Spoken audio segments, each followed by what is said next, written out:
Hello everyone. So today I am going to do a review video. Now before you go, review video, yes, a review video, and here's why. So a few videos ago I mentioned that I was going to go back to doing some reviews here and there and everything, and that the fishing industry needed it. And you're like, what? Everyone does review videos and stuff.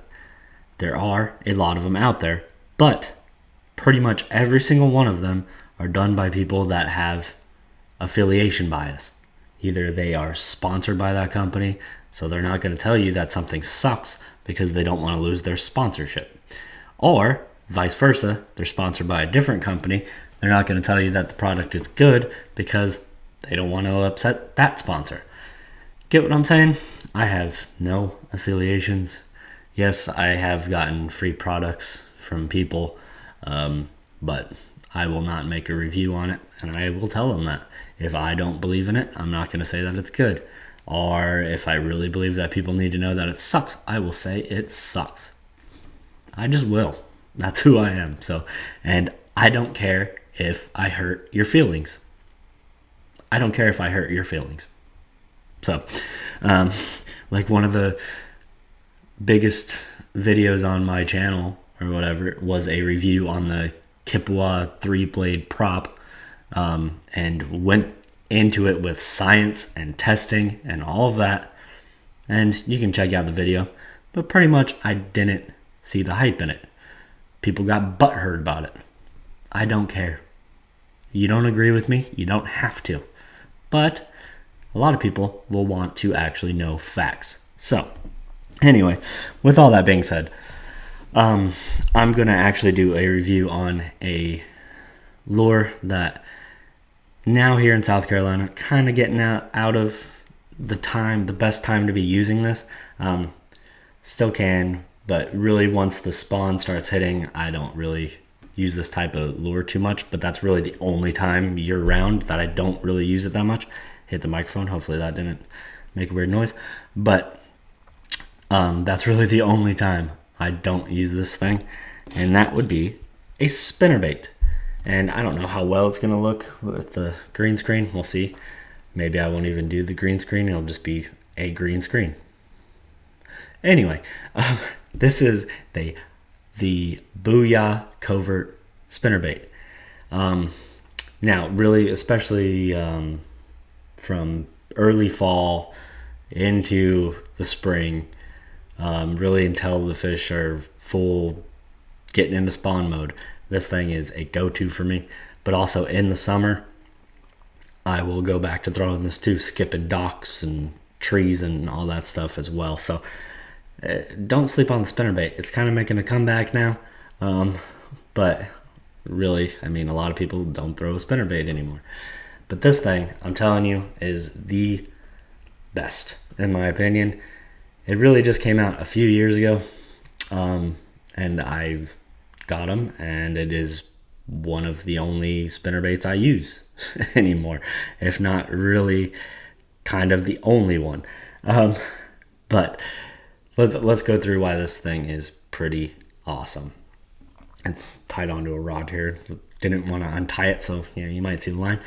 Anyway, so single Colorado blade. I love Colorado blade spinnerbaits. I rarely even throw anything else but Colorado blades anymore. I just don't care for anything else. I find them to be the best. Okay, this is a single Colorado blade. I wish they had a double one. I do like throwing double Colorado blades as well. But anyway, let's talk about this blade. This is a Hildebrandt blade. The best spinnerbait blades on the market. They're just freaking phenomenal. Any spinnerbait that has one of these blades on it, you know you're getting the best blade. 5, so good size. That's 5 is the size. Real good size, real big blade on it. Big thump, no matter what speed retrieve you're doing. You can slow roll this thing. You can burn it just under the surface. This thing thumps no matter what. Now, let's go through from the blade up. We'll go into the wire here. This wire Nice, stout, thick wire, but still has enough play that really helps that vibration. I have used spinnerbaits where the wire is way too thin and it's constantly bending. Anytime you get hung up on a dock or whatever, you get that bait back out and that blade is all jacked up and you got to bend the wire back in, and it's just constantly. I've had fish just knock it all out of whack, and this thing is stout. It does not bend unless if you force it to bend, if you're closing or opening this blade for different actions. It's awesome. The other thing is the pitch of this line tie is very important on spinnerbaits, especially when you're skipping. When I like to skipping a spinnerbait is one of my favorite things. I just love skipping them under docks and cypress trees, whatever. It is like my go-to skipping bait, really. I just love skipping them in there and pulling it back out. I mean, this or a jig. I mean, if I'm going slow, then I'm going to use a jig, obviously. But as far as moving baits, I love skipping a spinnerbait. So, but this line tie with this pitch and this line tie, a lot of other line ties that are further back are a little funky or they're real wide. You skip that thing in there, a lot of times it's going to wrap itself around, and then you're sitting there and you get it back out and you got to unwrap it, or it gets wrapped around and then you get a fish bite. It's a lot more pressure on that. You can snap the line really easily. This thing does not really get that bad hook spin around this wire problem that a lot of other spinnerbaits do, and that has a lot to do with the pitch of this line tie here. So that was a big thing. Love that too. The head on this is, so it's got little divots and gills on the side, and what is so special about this head that they did and why I like it so much is this thing will not roll over. It will roll over. I mean, sometimes a spinnerbait just rolls over. But under pretty much any retrieve, this head will keep it from rolling over. It will run true the whole way. And especially, if you're like me, you love putting a trailer on your spinnerbait. That trailer will give it a tendency, a lot of spinnerbaits, to roll over, and you're fighting with it a lot. You got to find the perfect retrieve, and maybe you don't want to throw it that slow or whatever. So it's awesome. This head, the way that it's designed, will help it to stay nice and straight and true instead of rolling over and looking stupid. So, all right. So that's great.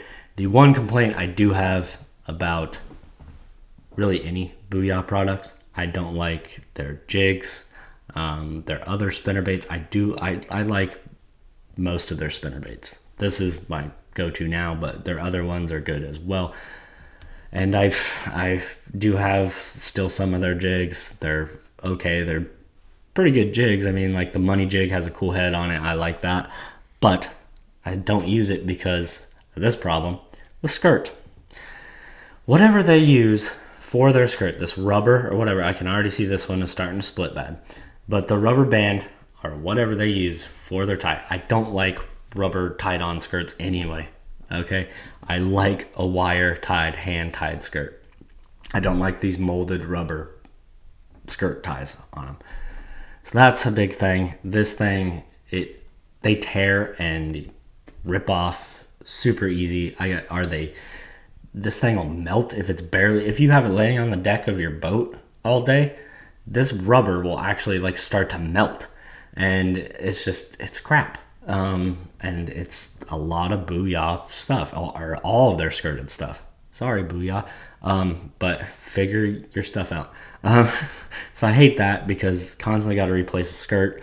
But I mean, not that big of a deal. That's why I got extra skirts and everything. Or you can just get ahead of it and replace the skirt already onto it. But I don't really want to do that right away. I just want to pull this thing out, tie it on, put my trailer on, and huck it. So I just wait until it comes off, and then I'll put a new skirt on. And I just buy cheapy skirts from Amazon and big packs. They're like made in China. I don't even know what the brand name is, and they work better than the booyah ones. So I don't know. But anyway, so that's just a complaint. But yeah. Now, as far as we move down, great big shank hook on there. Pretty sure that's 4/0 hook.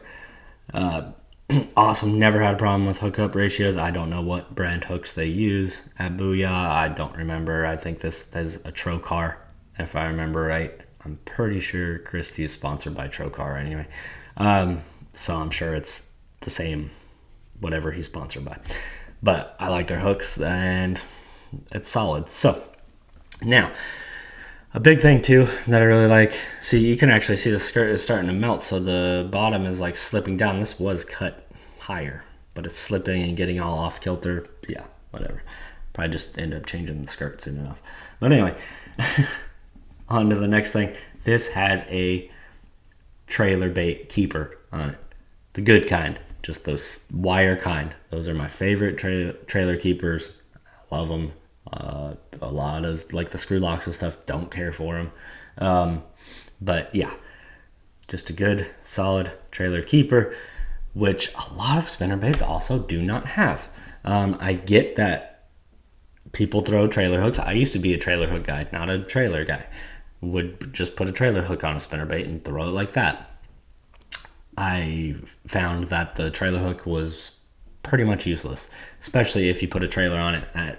That fish is coming up, it's got more meat on it, it's looking to get that, it gets the hook. I don't have a problem with hookup ratios on fish when I'm using a spinnerbait with a trailer on the back. Jason Christie's also a big guy on that. He always uses a trailer on his spinnerbaits, so that's why obviously when he made a signature spinnerbait, he put a trailer keeper on it. I really like that. That is great. So that is pretty much it. I mean, this thing is just phenomenal. 1/2 ounce. It's typically all I use in spinnerbaits, to be honest. I don't really, unless if I'm really slow rolling down on the bottom, I'll go to 3/4 or a full ounce. But even then, a lot of times I can still tick close to the bottom and do all that with a 1/2 ounce. But I do have 3/4 as well. And as far as trailers, whatever you want. This is the Yamamoto Seiko. These are actually really nice trailers on a spinnerbait, but I will use kind of anything. But I have these, have a lot of them, so I use them, and I really like them on a spinnerbait. So if you want to, go and get you the Yamamoto Seikos. They are good for a spinnerbait and a chatterbait too, or a swim jig. Or you can even fish them by themselves if you want. But really, I like them for spinnerbaits, chatterbaits, things like that. But also I will just do like single tails or whatever. I mean, sometimes I'll even just put like a stick bait on there just to give it a little bit more meat. But this is a good trailer. But anyway, also this is my go-to color. He has some pretty wild colors. There's also a really cool one that's red, and it's got a red head on it and everything. Great for the early spring, the pre-spawn fishing. In a lot of places in the country, that red color is just a killer. In Oklahoma, where he's from, I know it's a big thing there. You know, Texas, all that. Here, yeah, I mean, I hear, but I'm just not a big throwing a red bait type guy. I need to probably do it more, really. Just test it out more, but I don't know. I've never really had confidence in it. But still, I do have some of those with the red head on them and stuff. They're great too. Have caught some fish on them, but I mean, if I'm going spinnerbait, it's usually just this combo, to be honest with you. So that's pretty much it. Just wanted to make that quick video. Talk about a bait that people, for some reason, don't really know too much about, which is crazy. I mean, Chrissy just won the Classic a few years ago. Some of his fish catches were on this bait because he's a big spinnerbait guy. He caught him a few different ways that tournament, but and then also just people just sleep on the spinnerbait nowadays. I mean, you guys know my channel. I'm a big chatterbait guy. I love throwing chatterbaits. I love jigs, but spinnerbait is right there too. It's usually chatterbait, jig, spinnerbait. Those three, I've always got them tied on year round, pretty much. Like I said, right now going into spawn mode is the one time I steer clear kind of the spinnerbait for the most part, like full on spawn mode type stuff, and even like pre-spawn, and then I go more to a chatterbait. I don't know why, I just get more bites on it. I feel more confident with that chatterbait than the spinnerbait, which they are not the same baits. I don't fish them the exact same way. I've talked about that before, but at the same time, they are kind of the same thing. And I just, because they're different, chatterbait more so than the spinnerbait. But anyway, that is it. Just figured I'd make that real quick. I'll have more fishing videos coming out. Again, every Wednesday, 6 p.m. Eastern time, back on this thing. And I love you guys if you're subscribed. If you're not, make sure to do that. And I will see you guys on the next one.